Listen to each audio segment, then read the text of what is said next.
فلا أقسم بما تبصرون وما لا تبصرون إنه لقول رسول كريم وما هو بقول كاهن قليلا ما تؤمنون وما هو بقول شاعر قليلا ما تؤمنون ولا بقول كاهن قليلا ما تذكرون تنزيل من رب العالمين ولو تقول علينا بعض الأقاويل لأخذنا منه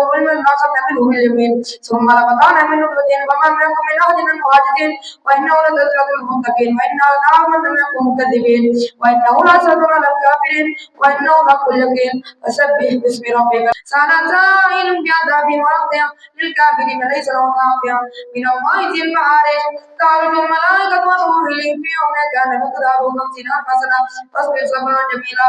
إنهم يرونه بعيدا ونراه قريبا يوم تكون السماء كالمهل وتكون الجبال كالعهن ولا يسأل حميم حميما يبصرهم يود المجرمون يفتدي من عذاب يومئذ ببنيه وصاحبته وأخيه وفصيلته التي تؤويه وما في الأرض جميعا ثم يعجي كلا إنها لظى نزاعة للشوى تدعو من أدبر وتولى وجمع فهو إن الإنسان خلق هلوعا إذا مسه الشر جزوعا وإذا مسه الخير منوعا إلا المصلين الذين هم في صلاتهم دائمون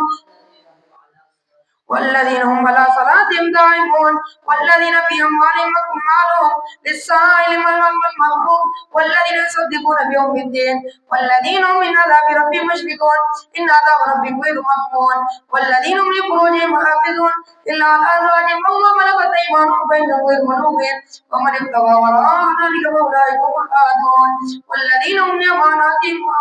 والذين هم بشهادتهم قائمون والذين هم لأماناتهم راعون والذين هم بشهاداتهم قائمون والذين هم على صلاتهم يحافظون أولئك في جنات مكرمون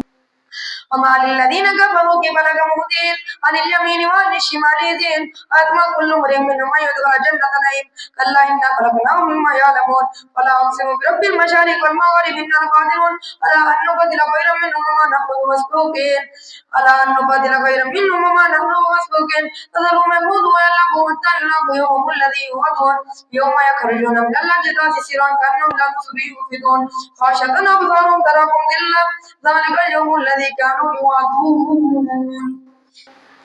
إنا أرسلنا نوحا إلى قومه أن أنذر قومك من قبل أن يأتيهم عذاب أليم قال يا قوم إني لكم نذير مبين أن اعبدوا الله واتقوا وأطيعون يغفر لكم من ذنوبكم ويعذركم من أجل مسمى إن أجل الله إذا جاء لا يخلف تعلمون قال رب إني دعوت قومي ليلا ونهارا ولم يزدهم دعائي إلا فرارا وإني كلما دعوتهم لتغفر لهم جعلوا أصابعهم في آذانهم واستغشوا ثيابهم وأصروا واستكبروا استكبارا ثم إني دعوتهم جهرا ثم إني أعلنت لهم وأسرروا مسرارا وكنت استكبر ربكم إنه كان غفارا يرسل السماء عليكم مدرارا ويمددكم بأموال وبنين ويجعل لكم جنات ويجعل لكم أنهارا ما لكم لا ترجون إلا يومارا وقد خلقكم أطوارا ألم تروا كيف خلق الله سبع سماوات طباقا وجعل القمر فيهن نورا وجعل الشمس سراجا والله جعل لكم